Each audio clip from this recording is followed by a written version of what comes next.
नमस्कार। गुड़गांव की इस कार्यक्रम में अमर उजाला संवाद में अमर उजाला परिवार की तरफ से सचिन पायलट जी का बहुत बहुत स्वागत है। सुबह से हमारा संवाद चल रहा है। सब शुरुआत बड़ी आध्यात्मिक चर्चा से हुई। शिवानी जी जो मोटिवेटर हैं उनसे शुरुआत हुई। उसके बाद जो सेशन चले, मुख्यमंत्री भी, नायब सिंह सैनी साहब अभी भी थोड़ी देर पहले यहाँ से गए और उनसे हम लोगों ने हरियाणा के विकास की तमाम गाथाएं सुनी। और जो भी सरकार होती है, जो भी मुख्यमंत्री होते हैं, उनके हिसाब से उनकी सरकार से पहले तो कुछ हुआ ही नहीं, और जो विपक्ष में होते हैं उनको लगता है कि सब इस सरकार में सब गड़बड़ है। तो आप लोगों ने सत्ता पक्ष को तो सुन लिया, समझ लिया, और ज्यादातर हरियाणा के लोग भी हैं यहाँ पर।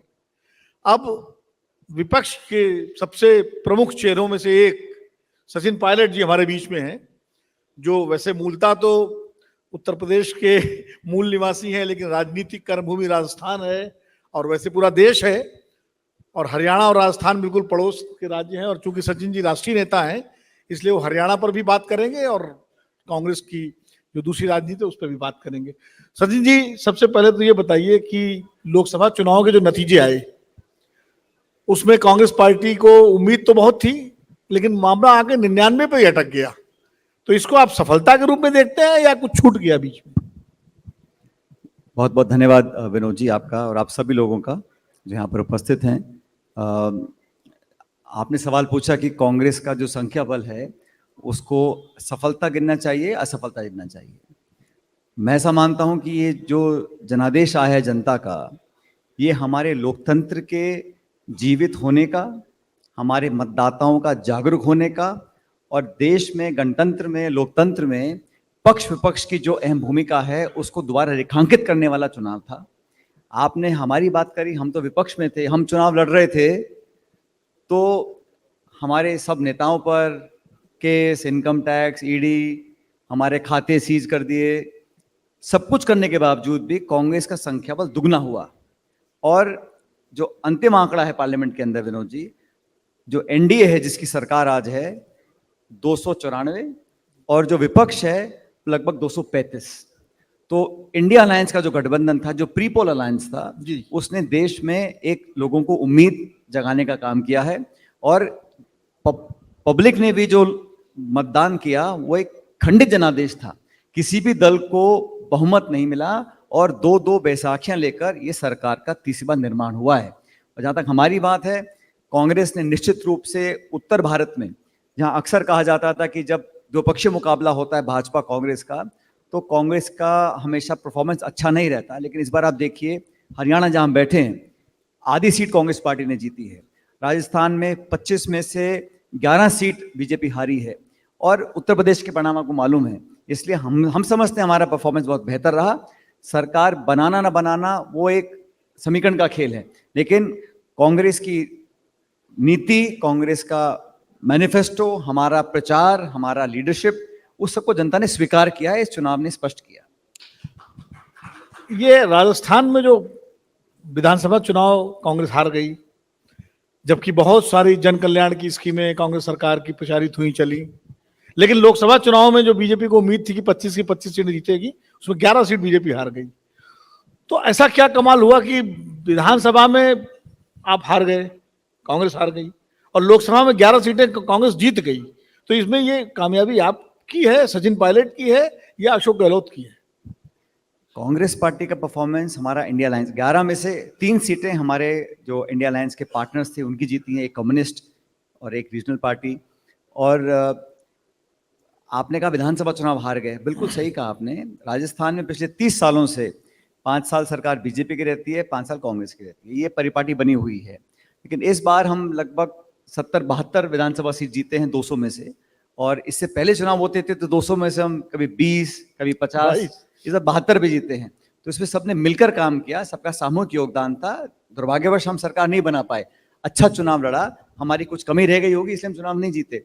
लेकिन जो देश में आज वातावरण बना है, और ये सिर्फ मैं नहीं कह रहा हूं, ये देश और विदेश में चर्चा इस बात की है कि जिन लोगों को इस बात का घमंड हो गया था कि पब्लिक और पब्लिक की वोट हमेशा हमारी जेब में पड़ी रहेगी, वो गलतफहमी लोगों ने दूर करी है। ये 300 पार, 400 पार, 500 पार, 600 पार, ये कौन लोग बोलते थे? और आज जब परिणाम नहीं आए तो जवाबदेही किसकी है? ये अंदरूनी मामला भाजपा का है, लेकिन कौन लोग जिम्मेदार लोग हैं जिन्होंने नारा दिया था 300 400 500 का और धरातल पर आ गए? तो बात अभिमान की है, बात घमंड और गुरूर की है। जनता ने जो वोट डाला है विनोद जी, वो भाजपा को सरकार का गठन करने के लिए दिया है, लेकिन अपनी मनमानी कर कर विपक्ष को दबाने कुचलने का जो छूट देने का उनको एक भ्रम था, उसको तोड़ दिया है। अब बात करते हैं हरियाणा की, जहां हम बैठे हुए हैं। हरियाणा में चुनाव घोषित हो चुके हैं। 5 अक्टूबर को यहाँ मतदान है। पहले 1 अक्टूबर को होना था, लेकिन चुनाव आयोग ने तारीख बढ़ा दी है। क्यों बढ़ा दी तारीख? चलो इस पर चर्चा करते हैं एक सेकंड। अब उनका कहना है कि साहब वो छुट्टियां पड़ रही थी, त्योहार मैं आपसे पूछना चाहता हूं, कल को किसी और राज्य में कांग्रेस पार्टी या विपक्ष का दल को चिट्ठी लिख दे कि फला त्योहार है, तीज है, सावन है, शादी है, छुट्टी है, आप तारीख बढ़ा दो, क्या चांस है कि निर्वाचन आयोग तारीख को आगे पीछे कर देगा? और जो 10 साल में नहीं कर पाए वो 5 दिन में क्या कर लेंगे? मैं निर्वाचन आयोग की निष्पक्षता पर उंगली नहीं उठा रहा हूं, लेकिन सवाल तो खड़ा होता है ना कि भाई छुट्टी तो पहले पता थी, तो ऐसा क्या कारण था कि रूलिंग पार्टी को खुद कहना पड़ रहा है कि तुम वोटिंग डेट चेंज करा दो, और फिर निर्वाचन आयोग ने चुपचाप से वो चेंज भी कर दिया? अब इसका जवाब तो निर्वाचन आयोग ही देगा। लेकिन मैं जिस पर अभी, चूंकि मुख्यमंत्री जी हमारे मंच पे थे, उन्होंने अपनी सरकार की बहुत सारे कामयाबी सफलताएं गिनाई और उन्होंने एक दावा किया कि तीसरी बार। तो बताइए, मुख्यमंत्री चुनाव कहां से लड़ रहे हैं? ये बहुत बड़ा सवाल उठ रहा है। वो कहते हैं यहां से लड़ूंगा, उनके मुखिया कहते हैं वहां से लड़ेंगे, उनका पता ही नहीं पड़ा चुनाव कहां से लड़ रहे हैं मुख्यमंत्री जी। ये सवाल तो हम लोगों ने पूछा नहीं उनसे। पूछना चाहिए था। लेकिन उनका जो दावे थे, वो कहते हैं हम तीसरी बार फिर सरकार बनाएंगे। आपको क्या लगता है? कांग्रेस पार्टी पिछली बार तो 31 सीट पे आ गई थी, और हरियाणा में, चूंकि हरियाणा में भी राजस्थान की तो सरकारें बदलती रही, लेकिन पिछली बार नहीं बदली। उसके पहले हुड्डा जी भी 10 साल रहे, और फिर अब हरियाणा की परंपरा टूट गई बदलने वाली। इस बार क्या आपको लगता है, कांग्रेस पार्टी की स्थिति क्या रहेगी? इस बार मैं अतिशोक्ति नहीं कर रहा हूं, लेकिन हरियाणा के किसी गांव, कस्बे, शहर, रोड पे जाके आप किसी निष्पक्ष व्यक्ति से पूछ लो कि हरियाणा का चुनावी माहौल क्या है।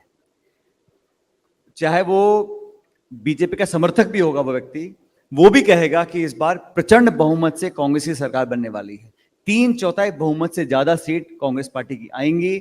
लोकसभा का चुनाव जो था वो ट्रेलर था, और मैं ऐसा मानता हूं कि 10 साल में इस सरकार ने जो काम किया नहीं किया उसकी रिपोर्ट कार्ड देनी पड़ेगी। अब ये भाषण से और मंदिर और हिंदू और मुसलमान और अयोध्या से पार नहीं पड़ने वाली है। और हकीकत यह है कि अगर इतना अच्छा सरकार काम कर रही थी, जो खट्टर जी की सरकार थी लगभग 9 साल, उन्होंने ऐसा क्या पाप किया कि उनको उठा के आपने बदल दिया? अगर अच्छा काम कर रहे थे तो उनको पुरस्कारित करना चाहिए था। योगी जी को नहीं बदल पाया उत्तर प्रदेश में, यहां क्यों बदला? कुछ ना कुछ कमी होगी, कुछ ना कुछ तब्दीली करने का मन होगा। लेकिन एक बात है, कहा जाता है कांग्रेस को कांग्रेस ही चुनाव हराती है। मध्य प्रदेश इसका उदाहरण है, राजस्थान आपसे बेहतर कौन जानता है, छत्तीसगढ़। तो हरियाणा में जिस तरह से कांग्रेस है, हुड्डा जी की कांग्रेस अलग है, शैलजा जी की कांग्रेस अलग है, किरण चौधरी चली गई, वरना उनकी भी एक कांग्रेस हुआ करती थी, कैप्टन अजय यादव की अलग कांग्रेस है। तो ये जो तमाम कांग्रेस पार्टियां हैं हरियाणा के अंदर, इनकी गुटबाजी और पार्टी के अंदर हर नेता को मान सम्मान है और एक जगह दी जाती है। जो सत्ताधारी पार्टी है वहां पर ना तो कोई बोलता, ना चूं करता, ना अपनी बात रखता। हमारे यहाँ ठीक है, अपनी बात रखते हैं, कभी कभी मतभेद हो सकता है किसी एक विषय को लेकर, लेकिन मनभेद नहीं है। जिन नेताओं का नाम आपने लिया वो सभी लोग समर्पित कांग्रेस कार्यकर्ता हैं, और अंत में जब चुनाव का जिसको टिकट मिलेगा वो सब मिलकर प्रचार करेंगे, और अगर जीतेंगे तो सबकी मेहनत से जीतेंगे। कोई एक नेता, एक व्यक्ति या एक गुट से कोई चुनाव नहीं जीत सकता। हमारी राष्ट्रीय पार्टी है, और हरियाणा में क्योंकि हमारे बहुत सारे नेता काबिल हैं, ऐसा नहीं है कि 1 या 2 हैं, दर्जन भर हैं। सब लोगों को अपनी अपनी महत्वाकांक्षाएं होती हैं, उसमें कोई गलत बात नहीं है। लेकिन जब पार्टी का अनुशासन की बात आती है, प्रचार की बात आती है, टिकट चयन की बात आती है, चुनाव लड़ने की बात आती है, पूरा संगठन, पूरे नेता एकजुट है।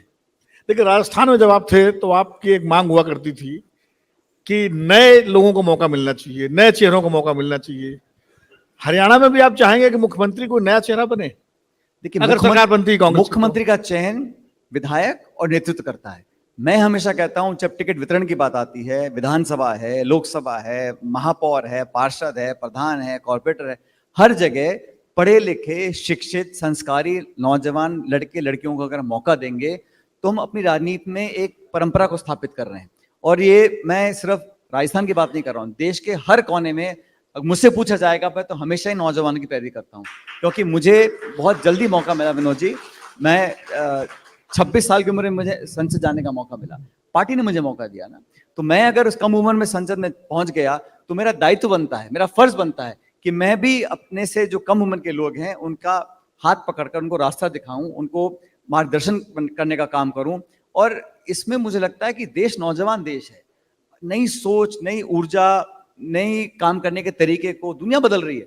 जब तक हम नौजवानों को काम करने का मौका नहीं देंगे, प्लेटफॉर्म नहीं देंगे और युवाओं के हम भाषण देते रहेंगे, उसका क्या फायदा है? नहीं, आप तो नौजवानों की बात कर रहे हैं, आप कह रहे हैं पढ़े लिखे योग्य नौजवान आए, और राहुल जी कह रहे हैं कि जाति जनगणना करा के 95% जो है उनको हिस्सेदारी दो। तो ये मतलब ये अंतर्विरोध नहीं? क्यों विरोधाभास नहीं आपको है? लगता है कि इस देश में जब हम प्रोग्राम बनाते हैं, बजट देते हैं, कोई प्रोग्राम स्कीम बनाते हैं, तो हमको जब तक पता ही नहीं पड़ेगा कि किस क्षेत्र में कितने लोग किस स्थिति में रह रहे हैं, तो कुछ लोग उसका शोषण करेंगे, कुछ के पास आंकड़े नहीं है। हम लोग चाहते हैं कि जनगणना हो और लोगों को, जो वंचित वर्ग है, जो पीछे रह गए हैं, जो हमारा देश आगे बढ़ रहा है। और आप जानते हैं पिछले 12-13 सालों के 10 साल के अंदर इस देश में जो खाई बढ़ गई है अमीर गरीब की, गांव शहर की, वो छुपी हुई है। कितने अरबपति खरबपति हैं और कितने लोग हैं जो 2 जून की रोटी नहीं कमा पा रहे हैं। तो वो खाई को दूर करने के लिए नीति निर्माण करना पड़ेगा, योजना बनानी पड़ेगी, पैसा आवंटित करना पड़ेगा, किसको कितना पैसा देना है, बजट प्रोग्राम बनाना है। अगर आंकड़े मेरे पास नहीं है कि कौन क्या खा रहा है, कहाँ रह रहा है, कितना शिक्षित है, क्या नौकरी कर रहा है, मैं कैसे बना सकता हूं? और अगर जनगणना होगी तो आंकड़े सामने आएंगे ना। और इसमें किसी को क्या आपत्ति हो सकती है? किसी के विरोध में नहीं है, लेकिन जो भौगोलिक दृष्टि से या सामाजिक दृष्टि से या शैक्षिक दृष्टि से जो वर्ग मुख्य धारा में नहीं है, उनको जब तक हम जोड़ेंगे नहीं, तो 130 करोड़ लोग देश में रहते हैं, आप पूरे देश को कैसे आगे लेकर जाएंगे? जाति जनगणना कोई भेदभाव बढ़ाने वाला इशू नहीं है, वो तो एक आंकड़े, एक वास्तविक स्थिति पता हो तो कराना चाहते हैं। ये किसानों को लेकर के आप लोग हमेशा बात करते हैं, किसानों की समस्याओं को लेकर के, और सबसे बड़ी मांग उनकी जो है, हरियाणा में हम बैठे हुए हैं, यहाँ किसान आंदोलन बहुत लंबा चला, अभी भी शंभू बॉर्डर पर किसान बैठे हुए हैं पंजाब के। किसानों की सबसे बड़ी मांग है एमएसपी की गारंटी, कानूनी गारंटी। कांग्रेस पार्टी भी इस मामले में दुविधा में रही है, उसने भी अभी तक एमएसपी की कानूनी गारंटी नहीं दी है। जब केंद्र में सरकार रही, आपके पिताजी भी मंत्री रहे, और भी राजीव गांधी के समय से लेकर अभी तक, अब क्या कांग्रेस पार्टी एमएसपी की कानूनी गारंटी देने के लिए प्रतिबद्ध है? आपने हमारा घोषणा पत्र पढ़ा नहीं है क्या? नहीं, 2024 का घोषणा पत्र मैं आपके संज्ञान में लेकर आता हूं। कांग्रेस पहली पॉलिटिकल पार्टी है जिसने छत्तीसगढ़ में, खड़गे जी, राहुल गांधी जी ने ये संकल्प लिया था, हमारे मैनिफेस्टो में लिखा है हम लोगों ने, कि एमएसपी पर हम कानूनी गारंटी देंगे सरकार बनने के बाद। हम लोगों ने ऐलान किया था। सवाल ये उठता है कि 10 साल से जो लोग शासन में हैं, डबल इंजन, चंडीगढ़ और दिल्ली में, जिन किसानों की आप दुहाई देते हैं, जिनकी आमदनी आपको दुगनी करनी थी, क्या कारण है कि बार बार उनको आंदोलन करना पड़ रहा है?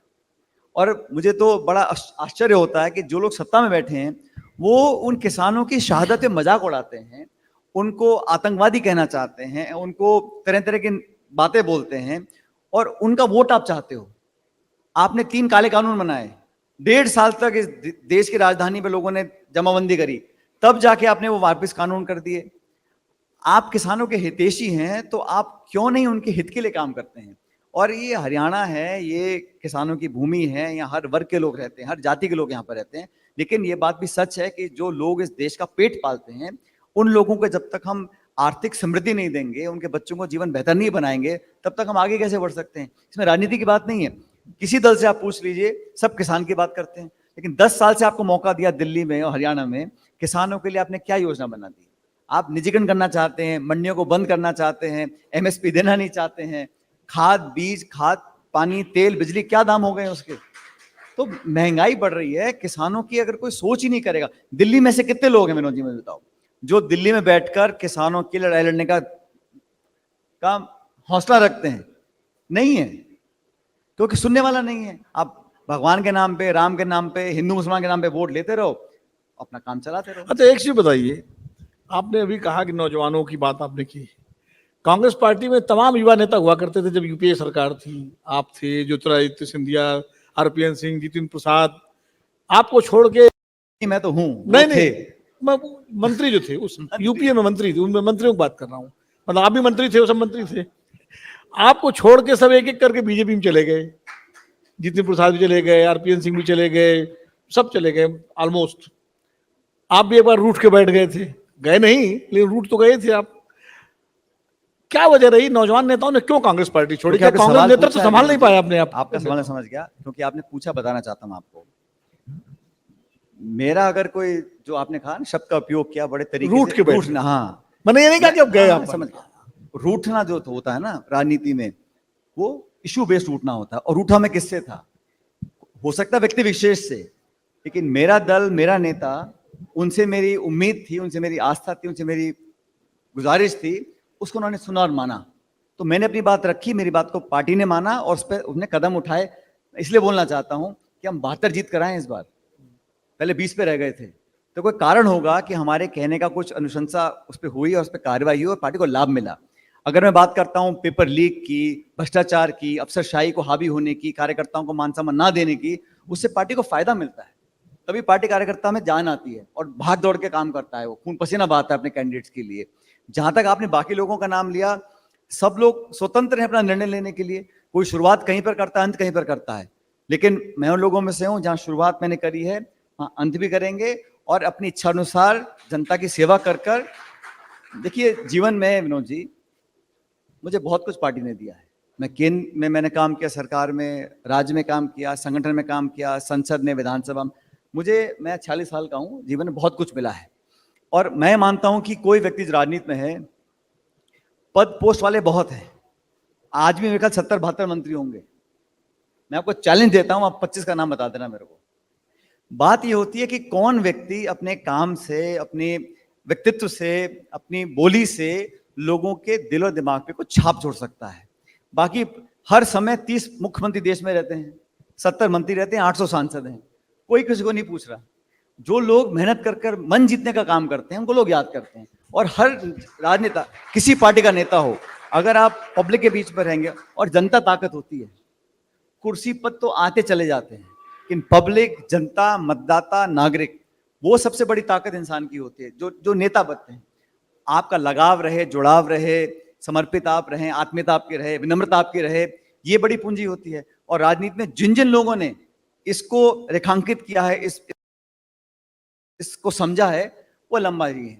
बाकी जैसा आपने कहा, कुछ लोग आए चले गए, उनकी छूट है भाई, वो किस विचारधारा में रहना चाहते हैं, किस पद पर रहना चाहते हैं। और मैं समझता हूँ सबको अपने अपना इंडिपेंडेंट है, अपना राय लेने के लिए, काम करने के लिए। कांग्रेस का भारतीय जनता पार्टी से जिन राज्यों में सीधा मुकाबला है, मध्य प्रदेश, छत्तीसगढ़, राजस्थान, हरियाणा, उन राज्यों में कांग्रेस पार्टी अपेक्षा के अनुसार नतीजे नहीं दे पाती।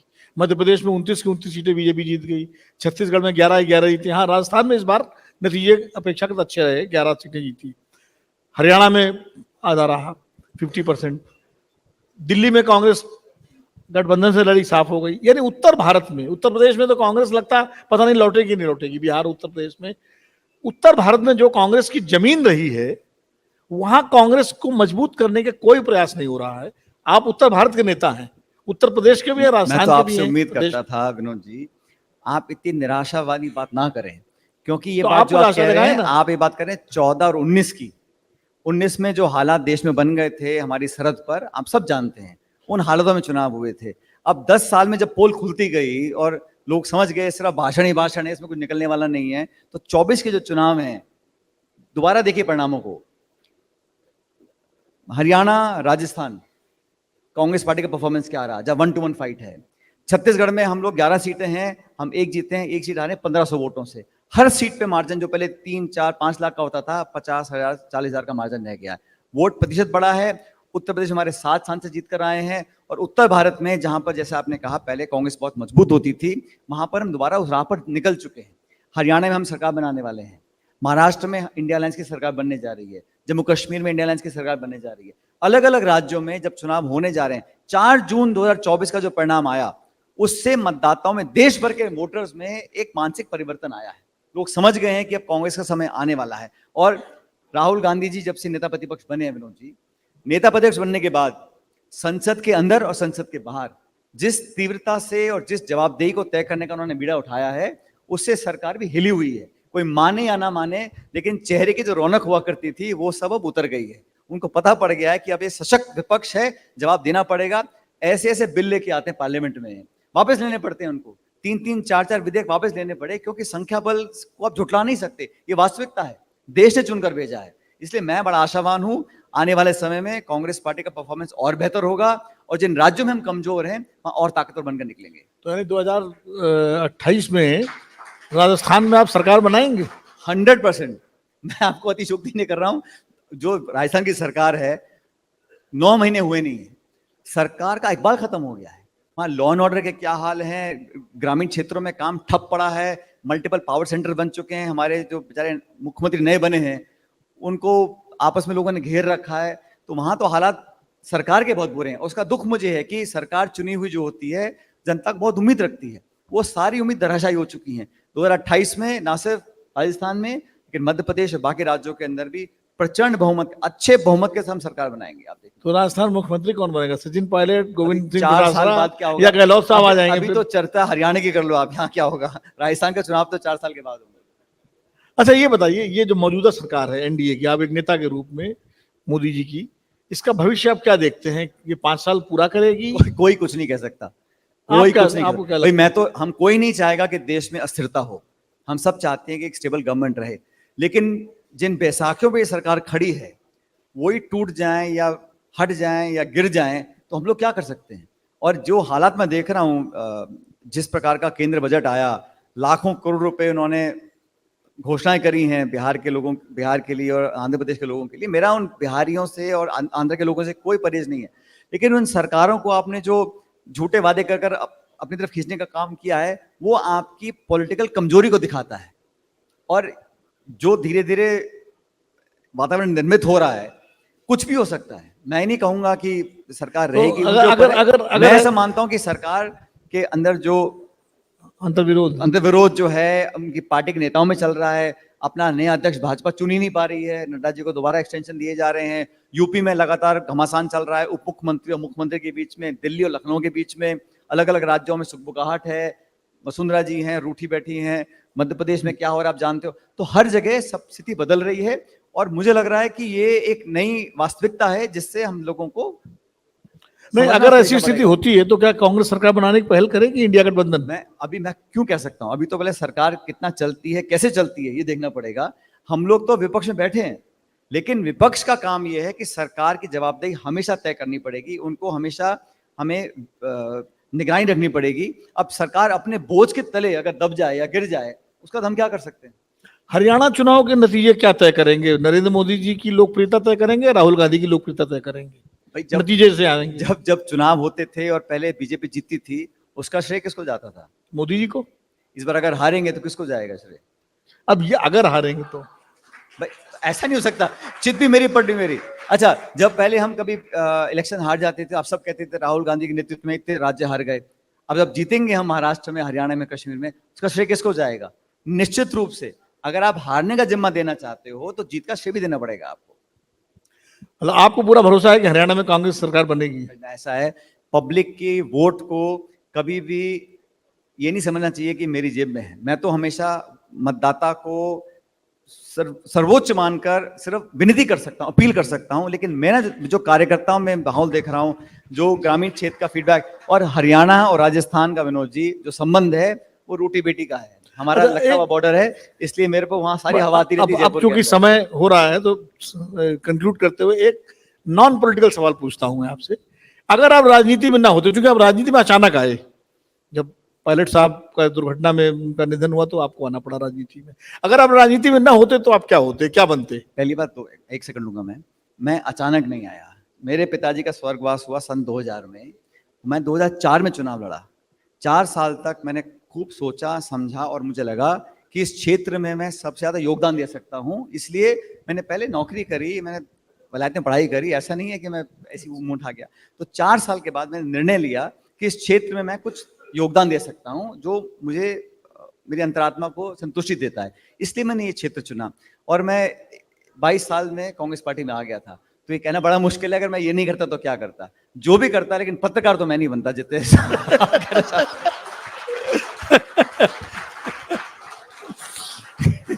चलिए सचिन जी, आपने जो है कम से कम ये तो कह दिया कि पत्रकार नहीं बनते। तो हम लोगों को एक कंप्यूटर वरना मिल जाता, अगर आप पत्रकार बन जाते तो एक नया कंप्यूटर भी तो हाँ, होता बड़े लेकिन मीडिया आप राजनेता बन सकते हो, आप राजनेता बन सकते हो, बड़े पत्रकार जो है पॉलिटिक्स में आ रहे हैं, तो हो सकता है आपका लेकिन मन ज्यादातर बदल जाए। सफल नहीं होते, हाँ? सफल नहीं होते हैं आप सही दल में हो, सफल हो जाओगे आप। चलिए, आपने समय निकाला अपनी व्यस्तता के बावजूद अमर उजाला संवाद के लिए।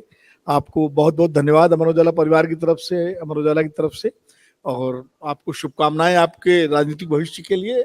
और हम आप चुनाव प्रचार में जाएंगे ही, तो फिर आपसे भेंट होगी, मुलाकात होगी।